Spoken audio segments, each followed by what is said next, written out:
नमस्कार, कार्यक्रम कल 24 मा स्वागत छ। म राजीव खत्री। एकका हुँदै गुलामले कैटे खाएर बनेको सरकारी जागिर 1 वर्ष पचाएको बाहेक प्रधानमन्त्री पुष्पकमल दाहालसँग कुनै तुरुप बाँकी छैन। गठबन्धन पार्टीका स्थायी म्यानेजर शेरबहादुर देउवा, माधव नेपाल र उपेन्द्र यादवका सेवकलाई सरकारी रजगज दिलाउनु अन्तिम धक्काको सार बन्यो। जनताको विश्वास जित्न नेतृत्वसँग दुईवटा सामर्थ्य चाहिन्थ्यो। पहिलो उच्च स्तरको नैतिकता, दोस्रो जबरजस्त इच्छा शक्ति। यो दुवै जमिनमा टेक्न सरकार असफल भयो। न केही इमर्जेन्सी, न केही अभूतपूर्व उपलब्धि, न केही कायपलट। प्रधानमन्त्री मुलुकको कार्यकारी पद भए पनि अपराध कर्मको ढाकछोप गर्न राष्ट्रको नाममा सम्बोधन भन्दै तमासा देखाए। सिवाय सुन तस्करी र एनसीएल कर छली तथा कालो बजारी बाहेक केही छैन देशमा। निर्मला पन्तको न्याय हरायो, थमन विकको न्याय खोसियो, केशव बोहराको न्याय लुटियो, आरती शाहको न्याय बेचियो, चेतन मानन्दर र प्रेम चलाउनेको न्याय विरुद्ध राज्य लाग्यो। यो पनि किन नसमेटेको राष्ट्रको नामको सम्बोधनमा? यथार्थ होइन र वीर अस्पतालमा उपचार गर्ने बिरामीको खाना खोज्ने, अख्तियार र सीआईबीको स्वायत्तता खोज्ने, मेलम्ची खानेपानीको कृत्रिम समस्या सिर्जना गरी पानी खोज्ने, किसानको उत्पादनको लागत मूल्य खोज्ने, पेट्रोलियम पदार्थबाट उपभोक्ताको गोजी खोज्ने, यो चाहिँ किन राष्ट्रको नाममा सम्बोधन गर्दा नसमेटेको? राष्ट्रिय बजेट, राष्ट्रिय सरकार, राष्ट्रको नाममा सम्बोधन, फुलबुट्टे संघीयता, चटकै गणतन्त्र, ओठे समानता र समाजवाद जनताका लागि कागलाई बेल पाक्यो। हर्षन बिस्मार्क, उही घिसीपिटी डायलग, उही खोक्रा आश्वासन, उही भद्दा सपना, उही सस्तो चर्चाको खेती। राष्ट्रको नाममा सम्बोधन भन्दा पनि गठबन्धनको नाममा सम्बोधन देखियो। सुदन किराती र मोहन बहादुर बस्नेतको राजीनामा नआउनुले सद्भाव र सुशासनलाई गिज्यायो। राष्ट्रको नाममा सम्बोधन गर्दा 500 र 1000 को नोट बन्द गरिनु पर्थ्यो। स्विस ब्याङ्कलाई पत्र काटेर त्यहाँ जम्मा भएको खरबौं रुपियाँ फिर्ता ल्याइनु पर्थ्यो। 7 सालपछिका उच्च पदस्थको सम्पत्ति राष्ट्रियकरण गरिनु पर्थ्यो। नेताका सन्तानलाई स्वकीय सचिव र सल्लाहकार जस्ता राजकीय पदमा प्रतिबन्ध लगाइनु पर्थ्यो। राष्ट्रको नाममा सम्बोधन गर्दा अख्तियार र सीआईबीको स्वायत्तता पुनर्बहाली गरिनु पर्थ्यो। साथै सुन तस्करी र एनसीएल कर छली जस्ता महाअपराधका घटना छानबिन गर्ने अधिकार दिएको हुनु पर्थ्यो। टेरामक्स घोटालामा संलग्न स्वास्थ्य मन्त्री र साम्प्रदायिक अभिव्यक्ति दिने सुदन किरातीलाई मन्त्री पदबाट बर्खास्त गरिएको हुनु पर्थ्यो। जनताले सुन्न चाहेको त यो थियो होइन र? दुर्भाग्य सम्झिने, पानी छम्किने। यहाँ त एनसीएल कर छलीमा खर्ब खानेले करोडको हिसाब खोज्दैछन्। नक्कली भुटानी शरणार्थी प्रकरणमा अर्ब खानेले करोडको हिसाब खोज्दैछन्। 61 किलो सुन तस्करी प्रकरणमा अर्ब खानेले करोडको हिसाब खोज्दैछन्। व्हाइट बडी र टेरामक्स अर्ब खानेले करोडको हिसाब खोज्दैछन्। अनि रवि लामिछानेदेखि सबै डराएका छन्। 61 किलो सुन, 31 किलो सुन र 14 किलो सुन तस्करीको फलोअप किन आउँदैन? टेरामक्स घोटालामा संलग्न स्वास्थ्य मन्त्री मोहन बहादुर बस्नेतको नैतिक राजीनामा किन मागिँदैन? बालकृष्ण खाँडको सेटिङ कटु धरौटीमा किन लेखिँदैन? के रवि लामिछाने यो देशको समस्या हो? के बालेन शाह यो देशको समस्या हो? कलम भेदभाव हुनु दुःखद। मानव बेचबिखन, नग्न डान्स बार सञ्चालक, gangster, criminal, most wanted, red corner, underworld गिरोहहरू पहिला हतकडी लगाएर जेल जान्थे। अहिले प्रचण्ड राज्यमा मन्त्री बनेर मन्त्रालय जान्छन्। नयाँ नेपाल मन्त्रीको कुर्सीमा नग्न डान्स बार सञ्चालक पुग्नुले दुःखको साथ भन्नुपर्दा मन्त्रालयको स्तर डान्स बारमा पुग्यो। यस्ता गलत कुकर्मलाई मन्त्री पदको पुरस्कार, घुस लेनदेन र कमिसनको मिलेमतो हुने मन्त्रालय अब डान्स बार पनि हुने भयो। ल्याकतको खोजीमा रहेछन् नग्न डान्स बार सञ्चालक। यो देशले यो भन्दा बढी दण्डहीनता सहन अब सक्दैन। यो देशले यो भन्दा लज्जा खप्न सक्दैन। अब यो देशले यो भन्दा बेइज्जत झेल्न सक्दैन। अब अक्षम्य अपराध, यस्ता कुपात्र राजनीतिमा हावी हुनु, चुनाव जित्नु, मन्त्री बन्नु सिङ्गो समाजका लागि कलङ्क हो। अनि कुरूपताभित्र सुन्दरता खोज्ने एउटा फकिर बाहेक केही होइनन् प्रचण्ड। लुम्बिनी र कपिल वस्तु भारतीय संसदमा किन? नाइ मलाई थाहा छैन। कालापानी मोदीको अवैध भ्रमण किन? नाइ मलाई थाहा छैन। खरबौं एनसीएल सेयर बिक्री अर्बमा किन? नाइ मलाई थाहा छैन। विपिन जोशी कहाँ छन्? नाइ मलाई थाहा छैन। यहाँ हराएको उन्नत लोकतन्त्र गोर्खा आन्दोलन फेरि आवश्यकता भयो, रूपचन्द्र बिष्टहरू फेरि आवश्यक भयो। विगत 33 वर्षदेखि एउटै स्क्रिप्ट छ, हुनेछ, बन्नेछ, गरिनेछ, पुग्नेछ, सकिनेछ, थपिनेछ। खोया हान्नुपर्ने यिनीलाई हो, भौतिक होइन। चुनावमा मत दिएर जनता अब आँखा खोलौँ। एकजना भाइरल मेयर फेरि स्वायत्तता खोज्न लागेछन्। हुँदा हुँदा स्वतन्त्र राज्यको आवाज उठाउन लागे। बोकाको मुखमा कुविन्डो नअटेको भनेको यही हो। विभाजनकारी बोकाहरूलाई खसी बनाउन आवश्यक देखियो। स्वायत्तता र स्वतन्त्र राज्य माग गर्ने एउटा नगरको उडनठेउलो जनप्रतिनिधिको बारेमा सरकारी पक्ष, प्रतिपक्ष, विपक्ष र निर्वाचन आयोग किन चुप रह्यो? यस्तो विभाजनको रेखा कोर्ने टपटुइया जनप्रतिनिधि जनतालाई चाहिएको छैन। साम्प्रदायिक अभिव्यक्ति र धार्मिक विभाजनले देश बन्दैन। लोकल उत्पादन नष्ट गरेर जनताको जीवनस्तर सुध्रिँदैन। कहिले कुरा बुझ्ने? उता राष्ट्रिय सभा आकांक्षीहरूको नामावली हेर्दा यो संविधान अपुरो र अधुरो यस अर्थमा लाग्छ, पटक पटक अवसर पाएर असक्षम साबित भइसकेका र सामाजिक तथा सार्वजनिक चरित्र गुमाइसकेका घृणित पात्रलाई रोक्न सकेन। बेतृष्णा बढाउने कारण चुनाव हारेका कृष्णप्रसाद सिटौला र पम्फा भूषाललाई राष्ट्रिय सभामा लैजाने हो भने यस्तो कवाडी राष्ट्रिय सभा खारेज गरिदिए हुन्छ। तीन नेताले जे चाह्यो त्यही हुन्छ। अब प्रतिनिधि सभा पनि जरुरी देखिएन।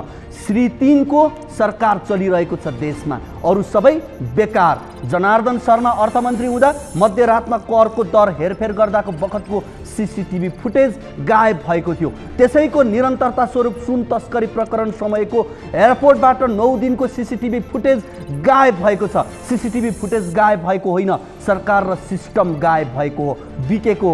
यसलाई तस्करी भनिँदैन, खुलेआम ओसार पसार भनिन्छ। मेनबहादुर र चन्द्र घलेले दुबईबाट ल्याएका थिए 138 किलो सुन, तर यी मेनबहादुर र चन्द्र घले मतियार हुन्, भाउजू र छोरी साउनी हुन्। त्यसैले जनजनले भन्दैछन् नयाँ मेनबहादुर र चन्द्रबहादुरबाट सुन तस्करी भइरहन्छ, यो रोकिँदैन। दर्शकवृन्द, यी र यस्तै विकृतिका अन्य विषय आजको कल 24 मा हामीले समावेश गरेका छौँ। यसको अलावा तपाईँहरूको गुनासोलाई हामी कार्यक्रममा प्रत्यक्ष समेट्नेछौँ।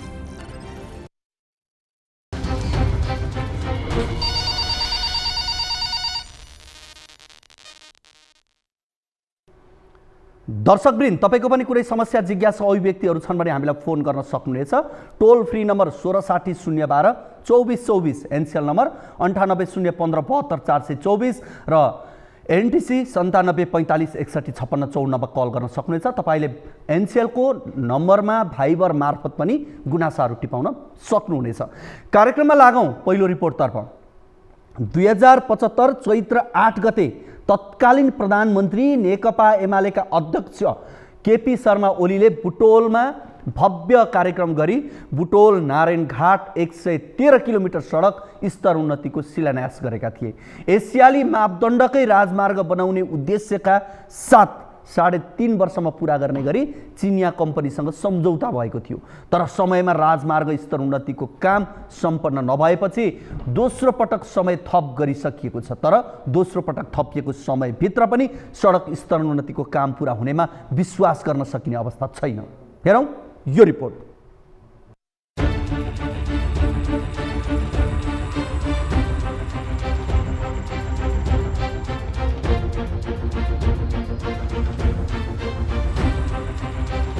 एसियाली मापदण्डको राजमार्ग बनाउने गरी बुटोल नारायणघाट 113 किलोमिटर लामो सडक स्तरोन्नतिको काम सुरु भएको 5 वर्ष पुगिसकेको छ। 2 खण्डमा गरी एकैपटक काम सुरु भएको यो सडकको पूर्वी खण्डको काम 43% तथा पश्चिम खण्डमा 38% मात्रै पूरा भएको छ। एडीबीको सहयोगमा विक्रम सम्वत 2075 पुस 4 गते सम्झौता भई सोही वर्षको माघ 24 गतेदेखि चिनिया ठेकेदार company China state construction engineering corporation लिमिटेडले सडक स्तरोन्नतिको काम सुरु गरेको थियो। सम्झौता अनुसार 2079 साउन 22 गते सम्पन्न गर्नुपर्ने भए पनि सुरुवाती चरणमा नै विश्वव्यापी कोरोना संक्रमणका कारण काम प्रभावित भयो। कोरोना संक्रमणको महामारीपछि पनि कामले सोचे जस्तो गति लिन सकेन। खास गरी रुख कटानी, स्थानीय निर्माण सामग्रीको असहजता, विद्युतका पोलहरू स्थानान्तरण लगायतका समस्याले पनि काममा अल्झन ल्याइरह्यो। तर सरकारले समेत ठेकेदार कम्पनीले समयमा काम सम्पन्न नगरेको भन्दै ठेक्का तोड्ने सम्मको चेतावनी दिएको थियो। पहिलो समय सीमा अर्थात् 2079 सालको साउन महिनासम्ममा सन्तोषजनक काम नभएपछि त्यसबेला सरकारले ठेक्का तोड्न भन्दै गोरखापत्रमा सूचना नै जारी गरेको थियो। के छ त अहिलेसम्मको प्रगति? बुटोल नारायणघाट सडक आयोजना अन्तर्गत पूर्वी खण्डमा मात्रै झण्डै 25 मिटर भन्दा लामो 12वटा ठूला पुल निर्माण गर्नुपर्नेमा अहिलेसम्म 3वटा पुल निर्माण सम्पन्न भइसकेको छ भने 8वटाको सब स्ट्रक्चर सम्पन्न भएको कम्पनीले जनाएको छ। यस्तै 25 मिटर भन्दा कमका साना 22वटा पुल मध्ये 21वटा पुल सम्पन्न भइसकेको छ भने एउटा पुल निर्माणको चरणमा रहेको छ। पूर्वी खण्डको 215वटा कल्भर्ट मध्ये 125वटा सम्पन्न भइसकेको छ भने 42वटा चालु अवस्थामा रहेको छ। शहरी क्षेत्र 6 लेन, ग्रामीण क्षेत्रमा 4 लेन तथा दाउन्नेको पहाडी क्षेत्रमा 3 लेन सडक स्तरोन्नति गर्ने योजना अनुसार अहिलेसम्म एकतर्फी कालोपत्रेको काम समेत 64 किलोमिटर सम्पन्न भइसकेको छ। सडक स्तरोन्नतिको काम तीव्र रूपमा नभएका कारण काठमाडौँ जोड्ने मुख्य राजमार्गको अवस्था दयनीय भएको छ। तीव्र रूपमा काम सम्पन्न नहुँदा तथा भत्किएका सडकमा यात्रुले त शास्ति बेहोर्नु परेको छ नै, सडक आसपासका जिल्लावासीको अवस्था बिकराल छ। धुलाम्मे सडकका कारण वर्षौंदेखि घर पसलहरू धुलोले कुहिरो मण्डल हुने गरेका छन्। सडक निर्माणका क्रममा धुलो उडाउन नपाउने सहमति भए पनि सदरमुकाम क्षेत्रमा धुलो मार्न दैनिक 2 पटक पानी हाल्ने गरिए पनि अन्यत्र सडकमा पानी समेत हाल्ने गरिएको छैन। सडक स्तरोन्नतिको काम छिटो सम्पन्न गर्न स्थानीयले पटक पटक ठेकेदार कम्पनीलाई दबाब दिए पनि काम तीव्र रूपमा अघि बढ्न सकेको छैन। पछिल्लो समय पुस 2 गते प्रधानमन्त्री पुष्पकमल दाहाल प्रचण्डले मन्त्री परिषदको कार्यालयको एक्सन रुमबाट सम्बन्धित पक्षलाई अनलाइन जुम मिटिङ मार्फत निर्देशन दिँदै गाह्रो अप्ठ्यारो भएमा सरकारको तर्फबाट सहजीकरण गर्ने भन्दै समयमै सम्पन्न गर्न निर्देशन दिएका छन्। सडक स्तरोन्नतिको कामलाई तीव्रता दिन दबाब दिने उद्देश्यले राष्ट्रिय स्वतन्त्र पार्टीका सभापति रवि लामिछाने नेतृत्वको टोली नारायणघाटदेखि बुटोलसम्मको पैदल यात्रामा रहेको छ।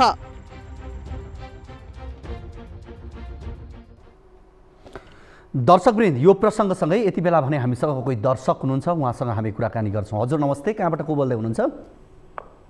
हजुर, म बेलडाँडीदेखि वसन्ती चौधरी। वीरगञ्ज भन्नुभयो? बेलडाँडी गाउँपालिका कञ्चनपुर। मकवानपुरबाट हुन्छ। कञ्चनपुर, माफ गर्नुहोला। तपाईँको समस्या जिज्ञासा के छ? हजुर सर, म चाहिँ एउटा त्रिभुवन माध्यमिक विद्यालयमा चाहिँ प्रशिक्षकको रूपमा थिएँ होइन। त्यहाँ चाहिँ एउटा छोटो अवधिको तालिम सञ्चालनमा आएको थियो। अनि त्यसमा चाहिँ मैले हाम्रो चाहिँ 65 दिनको कार्यक्रम 46 दिनसम्म चाहिँ तालिम सञ्चालन गरिसके पश्चात पनि मलाई चाहिँ त्यसको कुनै पारिश्रमिक पनि भएन होइन। अनि त्यहाँ प्रशिक्षार्थीहरूलाई खाजा भत्ता पनि 50 रुपियाँ दैनिक 50 रुपियाँ उपलब्ध गराउने भन्ने थियो, त्यो पनि उपलब्ध भइएन। भनेको यो तालिममा के पारिश्रमिक खाजा भत्ता दिने भनेर सुरुमा शर्त थियो? हजुर सर, सुरुमा चाहिँ प्रशिक्षकहरूलाई चाहिँ दिनको 1000 रुपियाँ र प्रशिक्षार्थीहरूलाई चाहिँ 50 रुपियाँ भनेर पहिला नै शर्त राखेको थियो। यो सिटिभिटीबाट चाहिँ समन्वयबाट चाहिँ आएको कार्यक्रम हो सर। ए हजुर, अनि तपाईँले कति 48 दिन भन्नुभयो तालिम लिएको? 46 दिनसम्म। हजुर, 46 दिनसम्म चाहिँ हामीले चलाएको। त्यसमा चाहिँ पहिलो किस्ता आइसकेको थियो सर, अनि 80% प्र्याक्टिकल र 20% मात्रै थ्योरी हुन्थ्यो। त्यसमा चाहिँ प्रयोगात्मक सामग्रीहरू 46औं दिनसम्म बित्दा पहिलो किस्ता आइसक्दा पनि एउटा पनि सामग्री आएको थिएन। ए प्रयोगात्मक सामग्री पनि आयो। तपाईले लिएको तालिम चाहिँ के थियो? सिटिभिटी अन्तर्गत के तालिम थियो? हाम्रो पशु स्वास्थ्य सहायक भन्ने थियो। ए पशु स्वास्थ्य। तपाईहरु कतिजना सहभागी हुनुहुन्थ्यो? हाम्रो प्रशिक्षक चाहिँ हामी 2 जना थियौं र प्रशिक्षार्थीहरू चाहिँ हाम्रो 20 जना हुनुहुन्थ्यो। ए तपाई चाहिँ प्रशिक्षकको रूपमा हुनुहुन्थ्यो? हजुर, म चाहिँ प्रशिक्षक हो। अनि अहिले तपाईलाई चाहिँ यो पारिश्रमिक दिने कुरामा चाहिँ के कुरामा अल्झन हो? किन नदिने भनेर?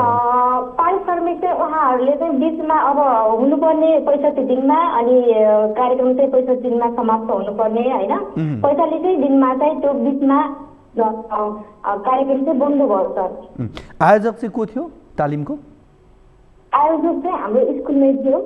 त्रिभुवन माध्यमिक विद्यालय। ए हजुर, ओके। अब ठिक छ, तपाईँले उहाँहरूको हामीलाई कसैको नम्बर उपलब्ध गराउनु भएको होला होइन? ठिक छ, हामी उहाँहरूसँग सम्पर्क गर्ने प्रयास पनि गर्छौँ। अब तपाईँले मात्रै नपाएको हो कि अरूले पनि? अर्को चाहिँ यस्तो थियो सर, मलाई चाहिँ पढाउने जिम्मा दिएको थियो। म आफ्नो काम गरिराखेकै थिएँ होइन। प्र्याक्टिकल सामग्रीहरू चाहिँ प्रयोगात्मक सामग्री नआइसक्दापछि मैले छुरीगत रूप मात्रै पनि उहाँहरूलाई चाहिँ प्रशिक्षण गराइराखेको थिएँ। पटक पटक चाहिँ मैले सामग्रीहरूको लिस्ट दिँदा पनि उस्तै पनि त्यहाँ कार्यक्रममा चाहिँ सामग्रीको लिस्टहरू राखेको हुन्छ। त्यो सामग्रीको लिस्टहरू चाहिँ उहाँहरूले उपलब्ध नगराइसके पश्चात मैले चाहिँ थ्योरीगत रूपमा पनि गेम सिकाउन सक्छु कि भनेर चाहिँ लागेकै थिएँ। तैपनि बिचमा मैले सोधेको थिएँ, स्कुललाई सोधेकै थिएँ, उहाँहरूले चाहिँ चलाइराख्नुहोस् न भन्ने कुरा चाहिँ गर्नुभएको थियो। हामीसँग ठिक छ, हामी तपाईँले भन्नुभएको ठिक छ, सोही विद्यालयका प्रधानाध्यापक हरिश प्रसाद ओझा हाम्रो फोन सम्पर्कमा हुनुहुन्छ, उहाँसँग हामी कुराकानी गर्छौँ है त। सर, यहाँलाई कार्यक्रम कल 24 मा स्वागत छ। हजुर, हरिश सर। हजुर हजुर सर।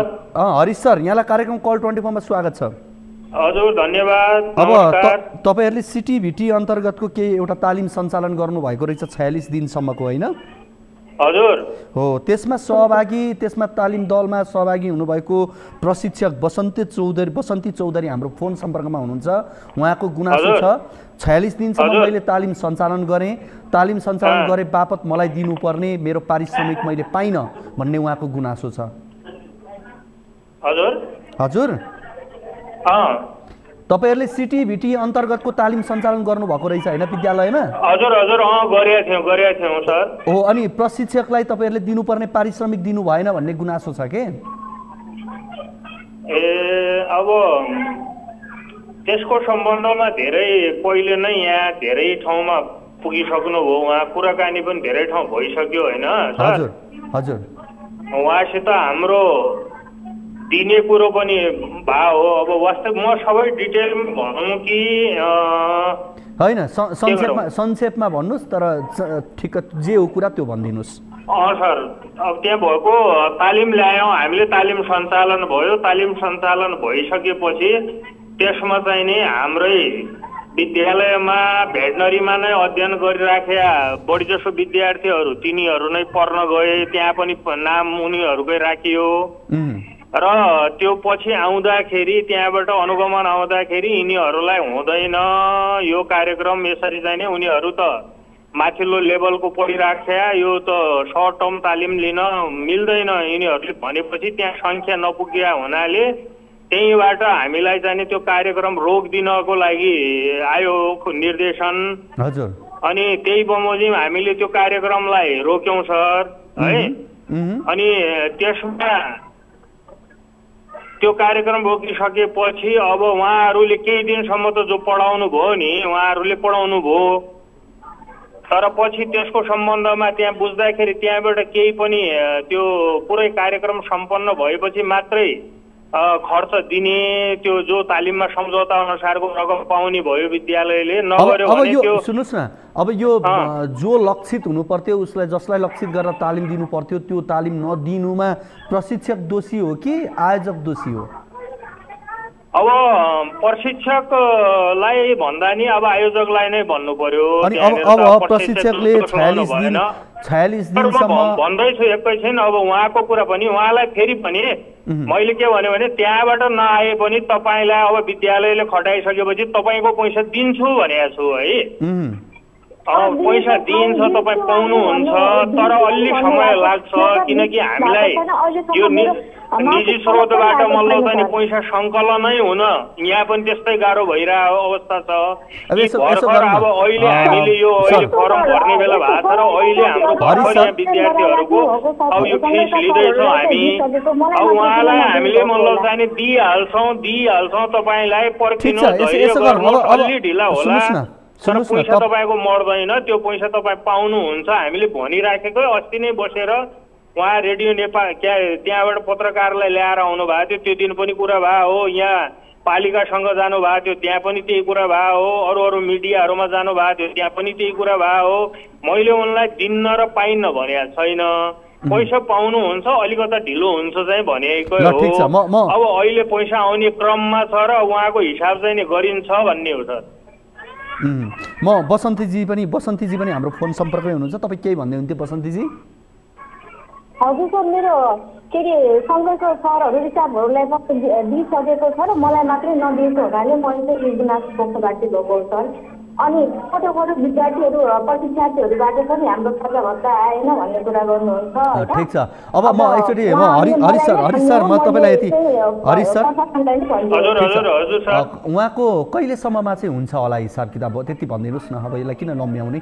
अब हिसाब किताब यो महिना मसान्तभित्र सर। ओके ल बसन्तीजी, अब तपाईँले पनि केही प्रक्रियामा त्रुटि भएको हो भन्ने कुरा उहाँले पनि गरिसक्नु भएको छ।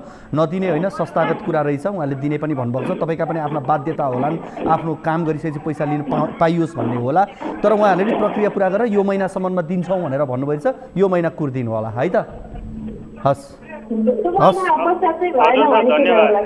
हुन्छ। यो यसरी चाहिँ हाम्रो धेरै भइसक्यो सर। यो कार्यक्रम रोकिएको भनेको हाम्रो के अरे डेटमा हो होइन। ओके ठिक छ। हामी तपाईँसँग यो महिनापछि फेरि तपाईँले पाउनुभयो भने हामी कुराकानी गर्छौँ नि यसरी नै है त। हस् हुन्छ ल, कुराकानीको लागि दुवैजनालाई धेरै धेरै धन्यवाद। हजुर, हामीसँग हुनुहुन्थ्यो बसन्ती चौधरी हुनुहुन्थ्यो र कञ्चनपुरबाट। त्यसै गरी हामीले जोसँग सम्बन्धित उहाँको समस्या थियो विद्यालयका प्रधान अध्यापक हरिश प्रसाद ओझासँग पनि हामीले कुराकानी गऱ्यौँ। अब लागौँ अर्को रिपोर्टतर्फ। हामीले केही समय अगाडि विशेष गरी यो बुटोल नारायण नवलपरासीको यो जुन बाटो छ त्यो बाटोको प्रसङ्गको एउटा रिपोर्ट प्रसारण गरेका थियौँ।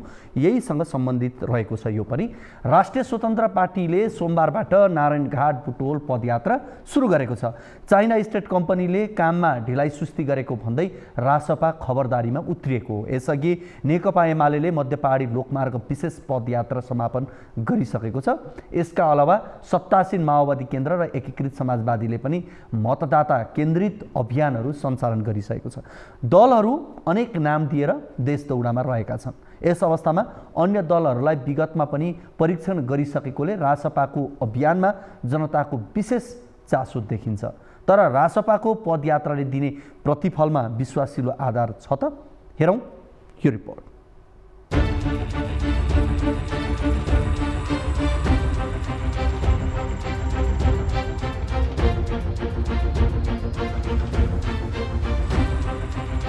राष्ट्रिय स्वतन्त्र पार्टी रासोपा सभापति रवि लामिछाने अहिले नारायणघाट बुटोल पदयात्रामा छन्। सोमबारबाट सुरु भएको पदयात्रा 3 दिनसम्म चल्नेछ। सोमबार 3 दिने पदयात्राको सुरुवातमा सभापति रवि लामिछानेले यो पदयात्राको मुख्य उद्देश्य नारायणघाट बुटोल सडक खण्ड निर्माणमा भएको ढिलाइ र सम्बन्धित निकायको उदासीनताको विरुद्धमा खबरदारी गर्नु रहेको बताएका छन्। तर वास्तवमा यो जनतासँग जोडिने एउटा रणनीतिक चाल हो। देशैभरिका यस्ता अलपत्र आयोजनाका लागि अब के गर्ने भन्ने बारेको अभियानको सुरुवात भएको हुनाले हामीले सिङ्गो देश हेर्ने हो। म चितवनबाट निर्वाचित भएको सङ्घीय सांसद हुँ। नीतिगत रूपमा देशको पूर्वाधार ठिक गर भनेर चितवनवासीले मलाई पठाएका हुन्। यद्यपि चितवनका समस्या, मेरो निर्वाचन क्षेत्रका समस्याहरूलाई पनि ध्यान दिने मेरो काम हो, मेरो कर्तव्य हो। तर सिङ्गो देशमा भएको यो परिस्थिति यसले काहीँ न काहीँ मेरो निर्वाचन क्षेत्रलाई प्रभाव पारेको छ नि। मेरा निर्वाचन क्षेत्रका जति पनि मतदाताहरू हुनुहुन्छ, निवासी हुनुहुन्छ, उहाँहरू सबैलाई प्रभाव पारेको हुनाले राष्ट्रिय महत्त्वको कुरा हो। राष्ट्रिय राजनीतिमा राष्ट्रको चौथो ठुलो दलले सक्रियता देखाउनुपर्छ। त्यसो त गत मङ्सिरमा राष्ट्रिय स्वतन्त्र पार्टीले 3 दिन घर दैलो अभियान गरेको थियो। निर्वाचनपछि जनप्रतिनिधि र जनताका बीचमा दूरी सिर्जना नहोस् भन्नका लागि रासोपा पंक्ति गत निर्वाचनदेखि नै सजग देखिन्छ। यता अन्य दलहरूको दौडधुप पनि यस्तै छ।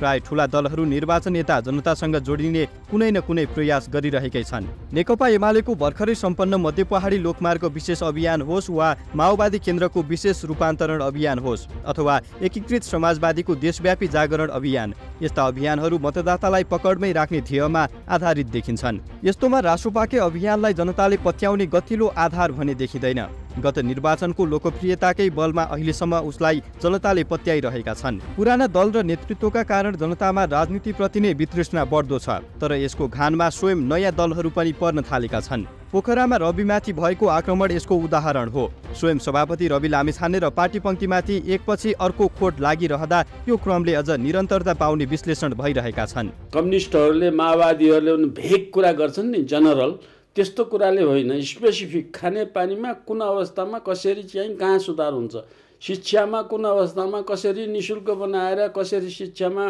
चरित्र निर्माण गर्ने समय के आउँछ डिटेल वर्कआउट चाहियो।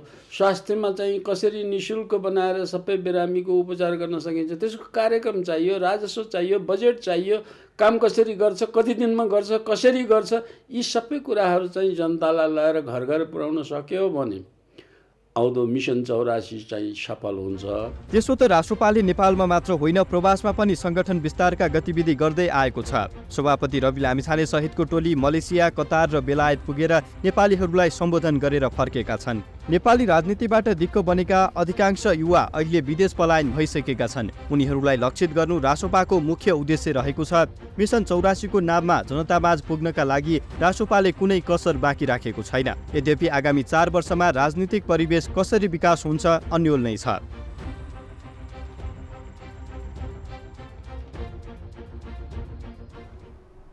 दर्शकवृन्द, यो प्रसङ्गपछि अब कुराकानी गरौँ निजामती अस्पतालमा स्वास्थ्य कर्मीहरूको आन्दोलनको प्रसङ्ग। निजामती अस्पतालका चिकित्सक र स्वास्थ्य कर्मी 7 दिनदेखि आन्दोलनरत छन्।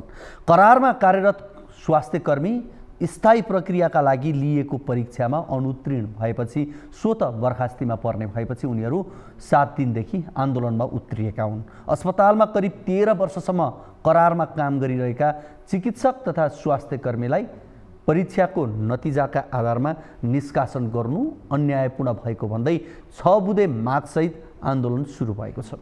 हेरौँ यो रिपोर्ट।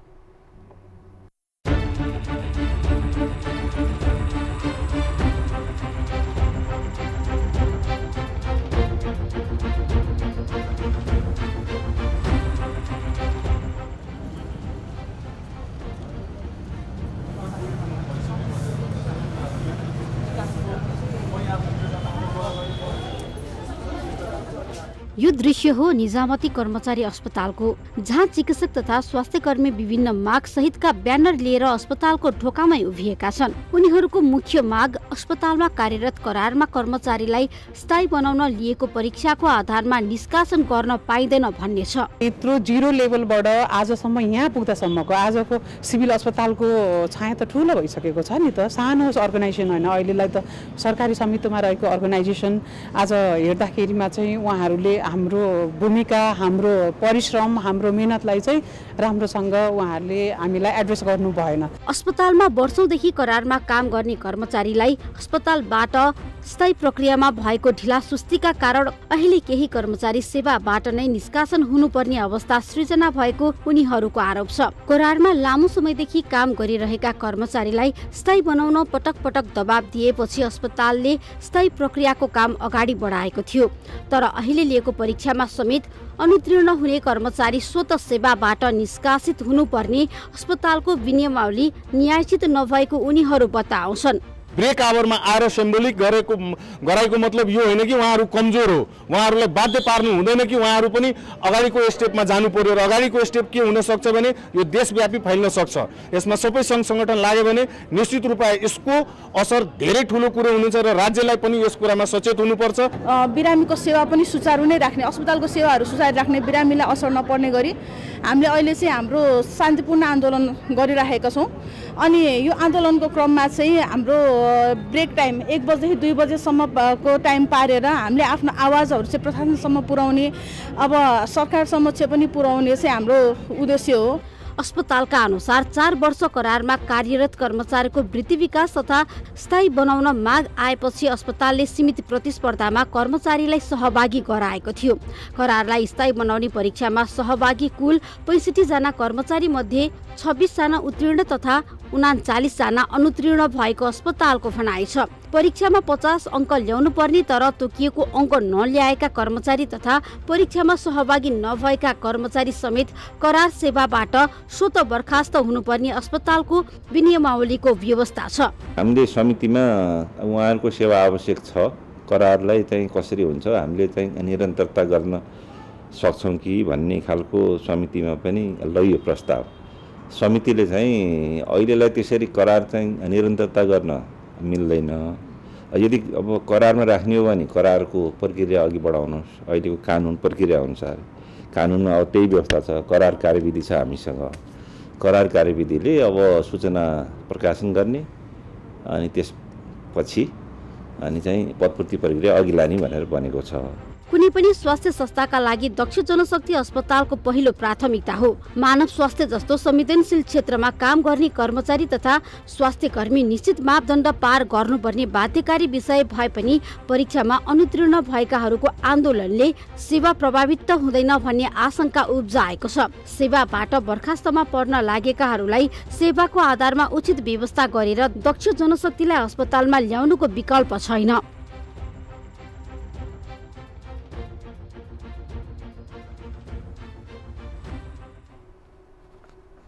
दर्शकवृन्द, यसै विषयमा कुराकानी गर्नका लागि हामीसँग निजामती कर्मचारी अस्पताल कि रेडियोग्राफर जानुका रिजाल हाम्रो फोन सम्पर्कमा हुनुहुन्छ। उहाँसँग हामी कुराकानी गर्छौँ। जानुकाजी, यहाँलाई कार्यक्रम कल 24 मा स्वागत छ। धन्यवाद। अब यहाँहरू 13 वर्षदेखि सेवामा कार्यरत हुनुहुन्थ्यो। अब यहाँहरूले नै स्थायीको माग यहाँहरूले नै गर्नुभयो। प्रक्रियामा जाँदाखेरि करिब 39 जनाहरू अनुत्तीर्ण हुनुभयो। अब जसले गर्दा नियमअनुसार यहाँहरू निस्किनुपर्ने अवस्था बनियो कतिपयको। अब अहिले यहाँहरू आन्दोलनमा हुनुहुन्छ, यहाँहरूका विभिन्न मागहरू छन्। पहिला त्यो मागलाई संक्षेपमा भनिदिनुहोस्, अनि अरू प्रश्न म बाँकी गर्छु यहाँसँग। हाम्रो माग भनेको चाहिँ हामी 13 वर्षसम्म यत्रो समय कार्यरत कर्मचारीहरूको चाहिँ सेवालाई आज अस्पतालको यो 0 लेभलबाट माथि पुर्याउँदासम्मको चाहिँ मिहिनेतलाई, परिश्रमलाई चाहिँ कदर गर्नु पर्यो। यसलाई नै हामीले हिजो 13 वर्षदेखि इन्ट्री गरेको चाहिँ हाम्रो पूर्ववत सेवा कायम गराएर हामी जुन अवस्थामा छौँ त्यही अवस्थामा चाहिँ हामीले अगाडि बढाउनु पर्यो भन्ने हाम्रो माग हो। दोस्रो भनेको चाहिँ हाम्रो फेरि पनि हामी परीक्षामा यो स्थायी प्रक्रियामा जानको लागि चाहिँ हामी फेरि पनि तयार छौँ र अगाडि यसको लागि हामीहरूले हाम्रो प्रशासनले चाहिँ पहल गर्नु पर्यो भन्ने कुरा हाम्रो माग हो। मेन कुरा भनेको चाहिँ अब 13 वर्षदेखि तपाईँहरू अस्पतालमा कार्यरत रहनुभयो। अहिलेसम्म कुनै समस्या भयो भएन, अब त्यो तपाईँहरू जान्नुहोस्। तर केही समय केही घन्टामा लिएको परीक्षाले तपाईँहरूको नतिजा 13 वर्षमा के सेवा दिनुभयो भन्ने प्रश्न पो यहाँहरूमाथि उठ्यो त? होइन, हामीले हिजो जाँदाखेरिमा यो व्यक्तिगत तोक आदेशमा खाएको जागिर होइन हाम्रो। हामी भनेको खुल्ला परीक्षा प्रणालीलाई नै जसरी स्थायी नियुक्ति अहिले लोकसेवाले लिने हो त्यस्तै गरेर पनि हामी हिजो लोकसेवाकै समन्वयमा बनेको हाम्रो अस्पताल विकास समितिबाट लिएको परीक्षा पास गरेर लिखित अन्तर्वार्ता सबै सम्पूर्ण एउटा प्र्याक्टिकल एक्जामसम्म लिएर हामी त्यसरी 13 वर्ष अगाडि भर्ना भएको हो। हामीले हिजो हामी क्वालिफाइडै भएर हामीलाई राखेको हो। यसमा चाहिँ हाम्रो कर्मचारी रिक्रुटमेन्टमा चाहिँ त्यसरी गएको थिएन। अब 13 वर्षमा त झन् त्यो अनुभव त निखारिएको तिखारिएको हुनु पर्थ्यो। झन् यो भनेपछि तपाईँहरूको भनाइअनुसार विनियम नै परिवर्तन गर्नुपर्छ। विनियम परिवर्तन गरियो भनेदेखि चाहिँ यो दक्ष जनशक्ति फेरि काममा फर्किने वातावरण बन्छ भन्ने हो। त्यो त हो होइन, तर के भयो भन्नु होला भने हाम्रो जुन स्थायी प्रक्रियाको लागि जाँदाखेरिमा चाहिँ उहाँहरूले यही 45 मिनटको समय दिनुभयो। त्यसमा चाहिँ हिजो हामी जसरी भर्ना प्रक्रियामा आएको थियौँ नि त्यही हिसाबलाई मात्रै पहिला सुरु उहाँले रिटर्न एक्जामलाई पनि मात्रै फोकस गर्नुभयो। त्यसमा जति पास भएका छन् तिनीहरूलाई सोधथाइ भनेर बनाइदिनु भयो। अब पछाडि हाम्रो यत्रो 13 वर्षसम्म काम गरेको कुनै प्र्याक्टिकल पनि छैन, कुनै हाम्रो कार्य मूल्याङ्कन पनि छैन, के पनि नभएको कारणले गर्दा एउटा 45 मिनटको जाँचलाई मात्रै निर्धारण बनाएर चाहिँ यिनीहरू स्थायी प्रक्रियाको लागि सफल छन् छैनन् भन्ने कुरा त्यही एउटा सीमित एक्जाम रिटर्न एक्जामको लागि मात्रै बनाएको हुनाले चाहिँ हामी 39 जना चाहिँ यो परीक्षा प्रणालीबाट चाहिँ हामी एकदम धेरै पीडितमा भएको कारण चाहिँ यो हो खासमा।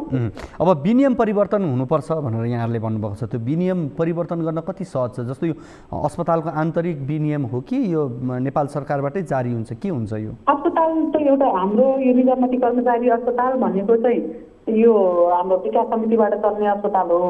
त्यसो हुँदाखेरिमा हाम्रो ऐन कानुन भन्दा पनि एउटा अस्पताललाई कसरी चलाउने त भनेर बनाएको यो विकास समितिले बनाएको विनियम हो। यो यसलाई चाहिँ परिवर्तन गर्नलाई, किनभने हामीसँग यस्तो नजिक पनि छ कि 2079 सालमा चाहिँ 2 महिनामा 2 पटक चाहिँ संशोधन भइसकेको छ।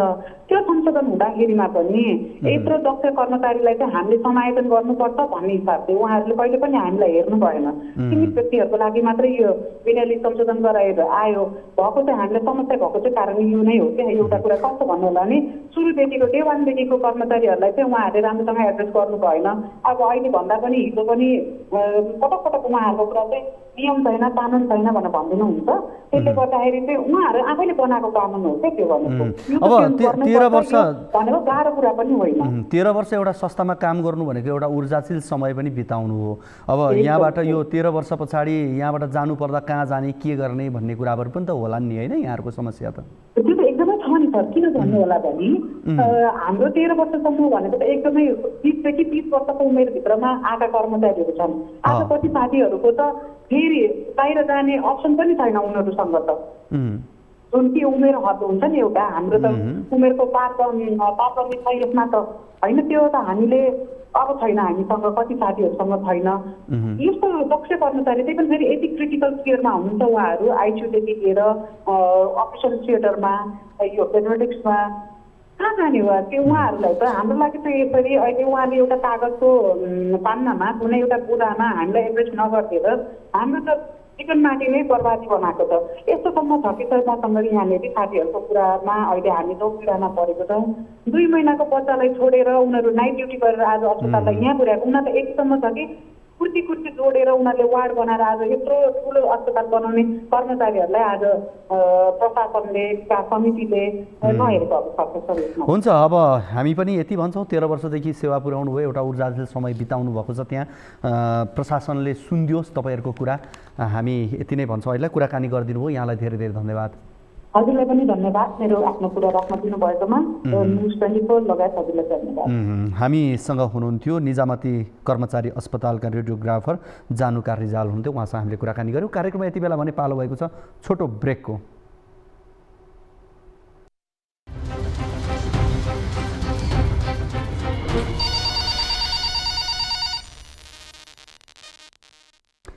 कार्यक्रम कल 24 तपाईहरु यति बेला हेर्दै हुनुहुन्छ। हामी तपाईकै समस्या जिज्ञासा अभिव्यक्तिमाथि केन्द्रित रहेर कुराकानी गरिरहेका छौँ। हामीले केही रिपोर्टहरू पनि ल्याएका छौँ त्यो पनि यहाँहरु बीच हामी राखिरहेका छौँ। यति बेला लागौँ अर्को रिपोर्टतर्फ। प्रधानमन्त्री पुष्पकमल दाहाल प्रचण्ड सरकारको गति र कार्यशैली फेर्न भन्दै दबावमा देखिन्छन्। सरकारको काम कारबाहीबाट आफै असन्तुष्ट रहेका प्रधानमन्त्रीले केही मन्त्रीलाई रेड जोनमा राख्दै कार्यशैली सुधार्ने कि बाटो खाली गर्ने भन्न थालेपछि अर्थमन्त्री डाक्टर प्रकाश शरण महत तनावमा परेका छन्। कांग्रेस सभापति शेरबहादुर देउवाका प्रिय पात्र महत प्रधानमन्त्रीको चेतावनीपछि केही आक्रामक बन्दै गएका छन्। हेरौँ यो रिपोर्ट।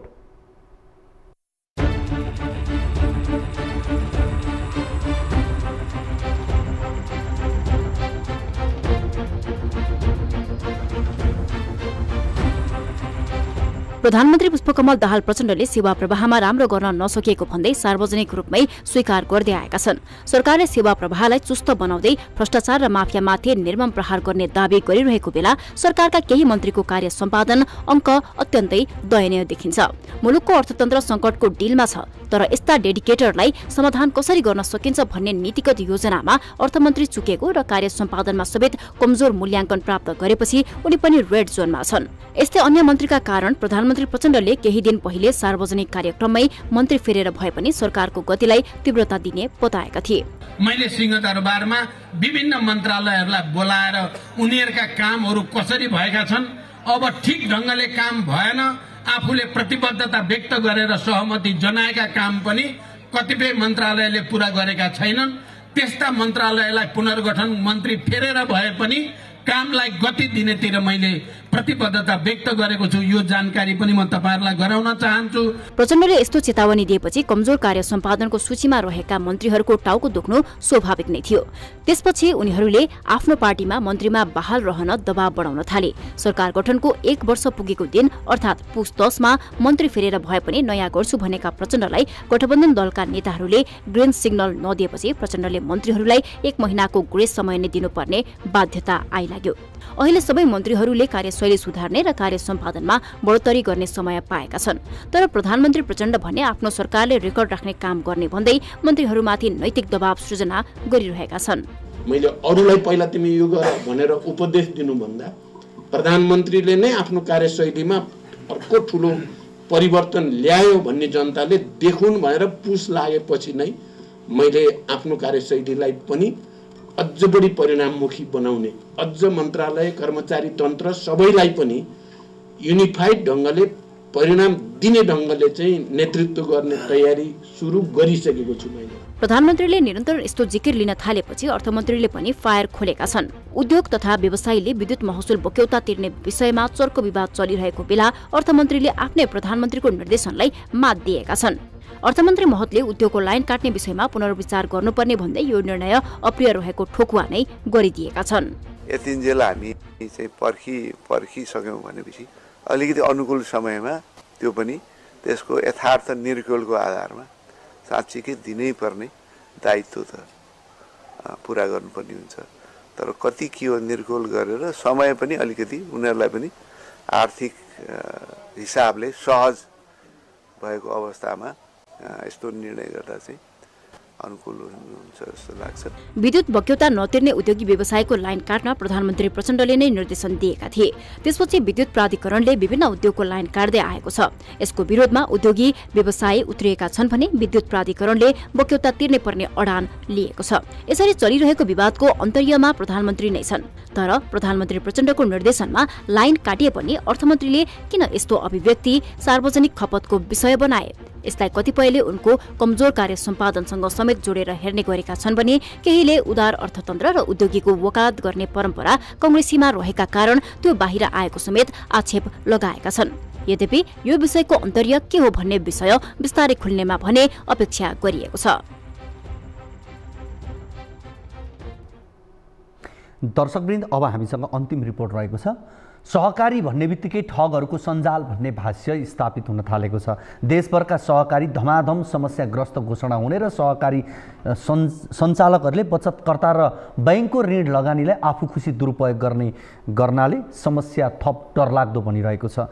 शिवशिखर सहकारीका सञ्चालक केदारनाथ शर्मा र उनको परिवारले कसरी बचतकर्ताको रकम सखाप बनाए, बैंकबाट ऋण लिने प्रक्रियामा कसरी झेल गरे, यस्ता तमाम प्रश्नको जवाफ नपाएको बेला सहकारीको रकम भारतमा लगेर लगानी गरेको समेत देखिन्छ। बचतकर्ताको रकमबाट आर्जित सम्पत्तिमा बैंकहरूले ऋण लगानी उठाउन लिलामी गर्नु कति जायज? अब हेरौँ शर्मा र उनको परिवारको ठगी र बचतकर्ताको मागबारे तयार पारिएको यो विशेष रिपोर्ट।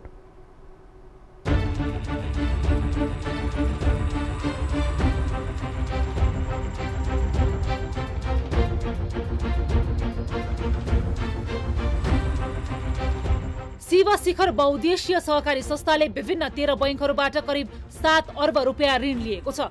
सहकारी समस्याग्रस्त भएपछि बैंकहरूले सहकारीलाई दिएको ऋण असुल्न सहकारीले बैंकहरूमा धितो राखेको सम्पत्ति लिलामी प्रक्रिया अघि बढाउने तयारी गरेका छन्। सहकारीको सम्पत्ति लिलामी हुने भएपछि बचतकर्ताहरू तनावमा छन्। उनीहरूले बैंकले लिलाम गर्न लागेको सम्पत्ति बचतकर्ताहरूको भएको भन्दै तत्काल लिलामी प्रक्रिया रोकेर सहकारीको सम्पत्तिलाई कुनै व्यापारिक प्रतिष्ठानलाई बेच्ने र बचत रकम फिर्ता गरिदिनुपर्ने माग राखेका छन्। बैंकले सबै सम्पत्ति लिलामी गरे आफूहरूको बचत फिर्ता नहुने भन्दै बचतकर्ता चिन्तित छन्। सहकारी ऐनको व्यवस्था अनुसार सहकारी मार्फत किनेका सबै सम्पत्ति बचतकर्ताहरूको हुने भन्दै बैंक, सहकारी र सहकारी माफियाहरू मिलेर लिलामी गरी बचतकर्ताहरूको रकम डुबाउन खोजिएको आरोप समेत बचतकर्ताले लगाएका छन्। बैंकहरूले लिलाम प्रक्रियालाई रोक दिनु पर्यो, स्थगित गर्नु। हामीले फिर्ता नल्याऊ, बैंकले पैसा नल्याऊ भनिरहेका छैनौँ। बैंकले अहिले जुन लिलाम प्रक्रिया अगाडि बढाइरहेका छन्, जुन धितो उनीहरूले राखेका छन्, त्यो धितो शिवशिखर सहकारीका बचतकर्ताहरूबाट सङ्कलित रकमबाट खरिद गरेको सम्पत्ति नै उनीहरूले धितो राखेका छन् भन्ने हाम्रो दावा हो। सहकारीले देशभरका करिब 2 लाख बचतकर्ताको 10 अर्ब रुपियाँ भन्दा धेरै रकम हिनामिना गरेको आरोपमा शिवशिखर सहकारीका सञ्चालक एवं पूर्व अध्यक्ष केदारनाथ शर्मा र संस्थाको लगानी रहेको कम्पनी शिखर अर्गनाइजेसनकी अध्यक्ष गीता शर्मा सहितका व्यक्तिहरू थुनामा छन्।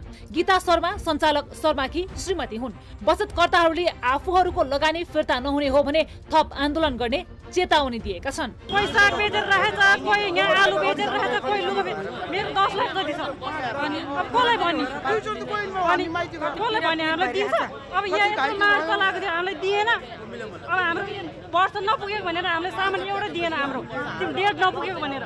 अनि हामी कसलाई भन्न जाने? डेल लगात ब्याज ऊपर दे आते हो आज बुधबार निमेसी छिनाने हो का यो यहाँ ठाउँले 2 लाख खाओ 2 लाख हो चिरोडु आज छिनाने हो बुधबार ते सानो सानो बचत रकम यसरी दुःख पीडा मर्काले जम्मा गरेको बचत रकम फिर्ता भएन भने जनताको आक्रोश यहाँ देख्नु भएको छ।